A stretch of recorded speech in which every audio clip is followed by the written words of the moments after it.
Shri Gurubhyo Namaha Parama Gurubhyo Namaha Harihi Om. Good day, viewers. Who is not enamored about the beauty of the moon or Chandra on a full moon day? The soft, silky, white light streaming down on the earth has been the subject matter of many poets and philosophers alike. The silhouette or the shadow which you must have seen on the waves of the ocean or on the mountains or forests in the night has triggered the imagination of so many men down the ages. As per our Puranas and scriptures, every element of nature, like earth, water, air, space, fire, have what is known as Abhimana Devata. That is the ruling or the presiding deity of that particular element. Similarly, there are Abhimana Devatas for all the nine celestial beings, or celestial bodies. That is the Navagrahas. When we say moon or Chandra, we have to clearly understand that we are speaking about the presiding deity of Chandra and not Chandra or the moon itself, literally. Because when I am speaking henceforth, whenever I say Chandra or moon, it means the Abhimana Devata of the particular element, and here in our case, it is Chandra.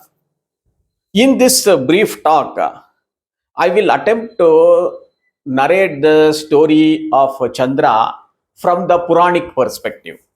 Various Puranas gives us ideas about the origin of life. However, the most elaborate description about the origin of the universe or the planetary systems or about life itself is in Bhagavatam or Bhagavata Purana. After collating bits and pieces from a couple of Puranas and also from Mahabharata, the story of Chandra, that is the Abhimana Devate of Chandra, goes something like this. The word Chandra in Sanskrit means bright or shining. Chandra is said to be born thrice, Trijanmi. Here again, we should not take it in a literal sense. We should understand that each time he was born, his existing self became more shining or bright. Or, I don't know, we could interpret this as his three different births. Because, as you all know, Hindu philosophy presupposes the cycle of birth, death, rebirth, and this goes on till the soul attains the salvation or moksha. However, we are not sure at this point of time whether this will be applicable to devatas also. In this talk, I will confine myself about the birth of Chandra being as a child of Atri and Anasuya. Amongst the first creations by Lord Brahma, Sage Atri was one of the most powerful and foremost among all the rishis. It is said he did Anuttara Tapas, which is supposed to be the most difficult and toughest of all penances. When he was in that deep state of penance, due to the powerful vibrations he received, he could not contain his inner joy or happiness, experiencing that divine feeling. And it is said that tears began to well up in his eyes. We all know that crying is the easiest form to bring out the tears from the eyes. Many of you would have also experienced tears of joy. Similarly, there are tears of joy which come from pure devotion also. For a subtle mind or heart, tears also flow due to extreme gratitude, empathy, or compassion.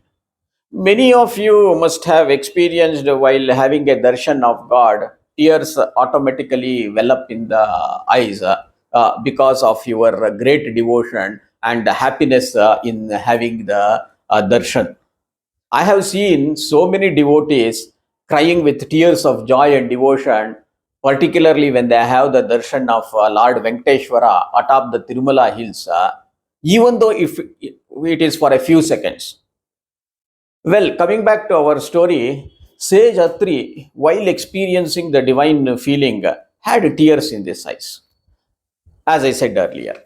At this point, he saw his wife Anusuya and he desired her so much that it is said the union happened between them, not physically, just by locking their eyes in eternal love.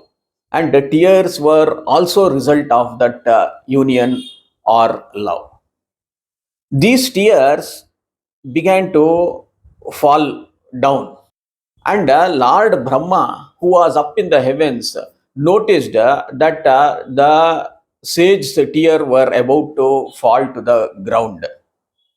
He, that is Lord Brahma, rushed from the heavens down to the earth to save those tears. Why? Why save the tears? It is an interesting aspect to note here that most of such bodily secretions or fluids which come out of we ordinary mortals are smelly, dirty, and most of that secretions are of absolutely no use whatsoever. However, the such sweat or tears or semen from great sages is said to have enormous vitality, and it will not go waste, and also it will do a great good to the world.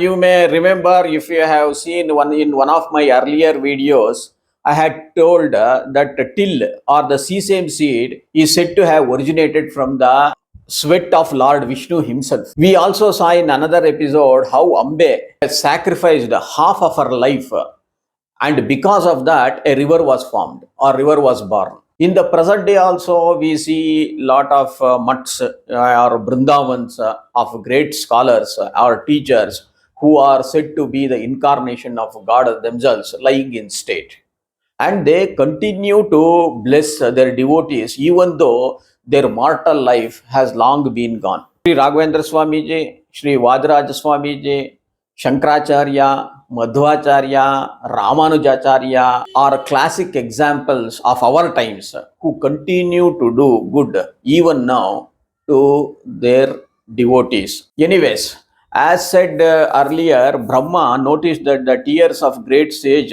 Atri was about to fall, and he came down to the earth, it is said, in a chariot driven by 1,000 horses. In the meantime, even before Brahma came, it is said the goddesses or the Dikpalakas of the 10 directions tried to hold those tears so that they are not wasted. The power of the tears were so strong that even goddesses were unable to hold them in their wombs. Such was that power. Finally, Lord Brahma held it in his chariot, and these tears were the reason for the birth of Chandra. So, Chandra is referred to or referred as Atrinetra Samudbhava. Atrinetra Samudbhava, meaning Chandra came out of the tears of sage Atri. So we now understand that Chandra was born out of the union of sage Atri and Anusuya.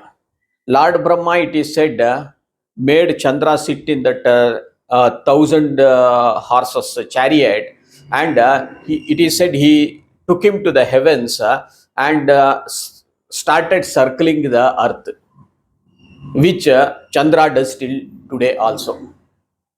Having protected Chandra in this fashion, Lord Brahma now wanted to devolve certain powers so that Chandra becomes more powerful and respected in the world.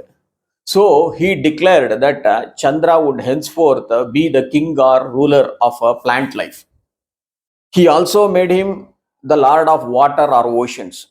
Chandra also influences the mind and higher faculties of human birth, like our thought process, intuitions, emotions, both good or bad. From times immemorial, you are all aware, on new moon day or full moon day, the effect of the moon on the mind is so powerful that it is a proven fact that lunatics during that time are a disturbed lot. It is no wonder that moon is also called as Luna in some civilizations.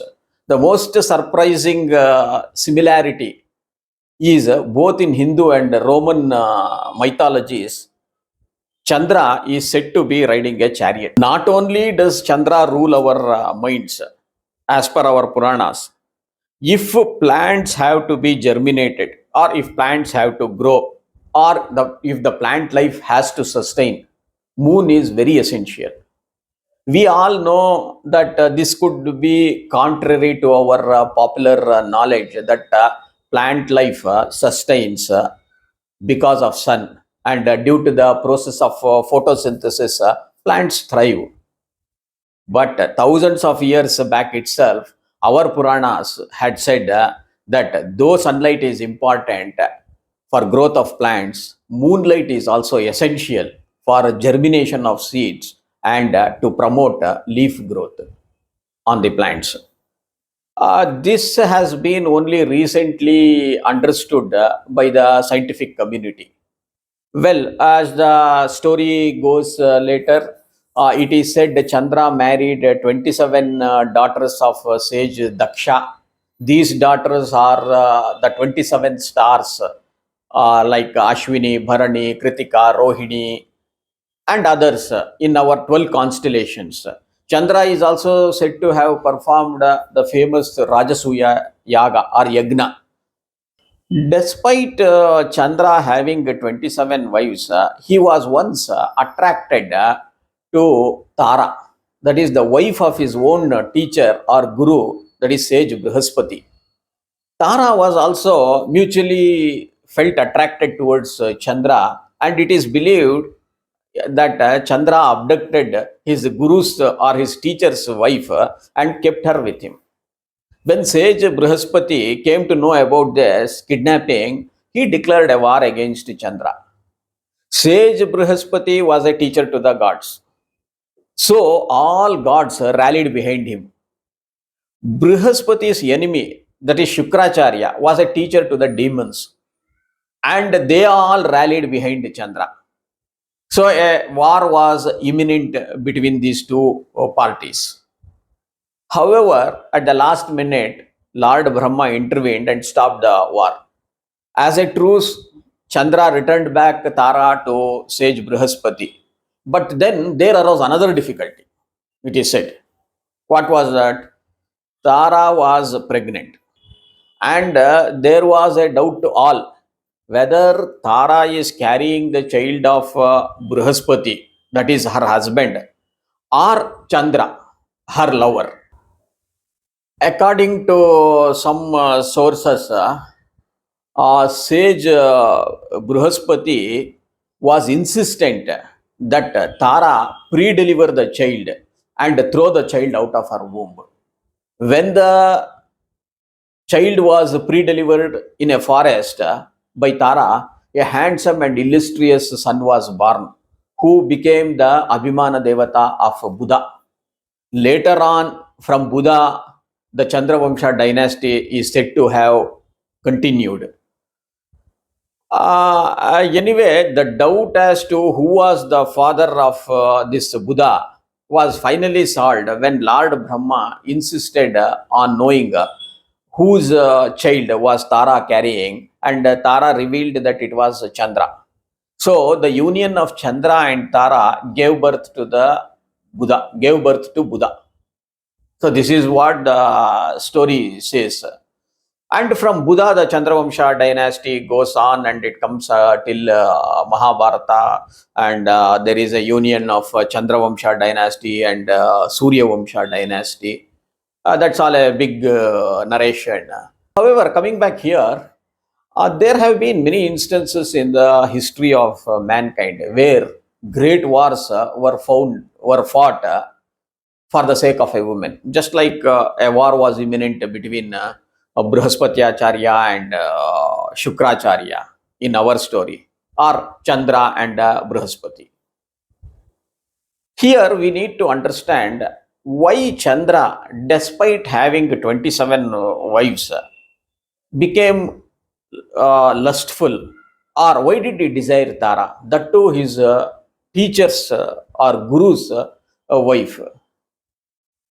It is said that, as I have told you in one of the earlier episodes, when accumulation of punya is beyond the holding capacity of a being, then that extra punya which you have earned should not go wasted, and it will force that being or that person or that god or devata or yaksha to commit a sin, thereby reducing the overall quantum of punya. Here, since Chandra did the Rajasuya Yagna, he accumulated or earned lot of punya. By Chandra cohabiting with Tara, his guru's or his teacher's wife, he incurred lot of sin. Thereby his punya got reduced. And the extra punya which was still there, because such is the power of Rajasuya Yagna, the extra punya that was still there was expended or spent in the form of the birth of his son, that is Budha. You may please see my earlier video on my channel on Sage Mandavya to understand this concept better, where I have elaborated a bit. Let me add here, while on this, that reading or understanding our Puranas in isolation or in bits or pieces will confuse our mind. Only when a thorough and complete study of Puranas and other scriptures are made or done, then we see the truth or the philosophy behind it or the meaning behind each story or each narration, as was intended by the writers or the sages. In recent times, anti-Hindus take a line from Vedas or Puranas and translate it in English or other language and try to interpret to suit their own logic. Such one-line translation or one-verse translation without understanding the overall concept is really doing great harm to our Sanatana Dharma. Hope and pray our youngsters do devote some time and a serious study to understand the wealth of wisdom in these ancient scriptures. Among the 9 planets, or more correctly, 9 celestial bodies, Chandra is the second most important. In later episodes, I will try to cover or give a glimpse of other important planetary bodies such as Sun, Guru, Shani, from the Puranic point of view or from the Puranic perspective. So here ends this small narration about Chandra, that is the Abhimana Devata of Chandra. Thanks for watching. Bye.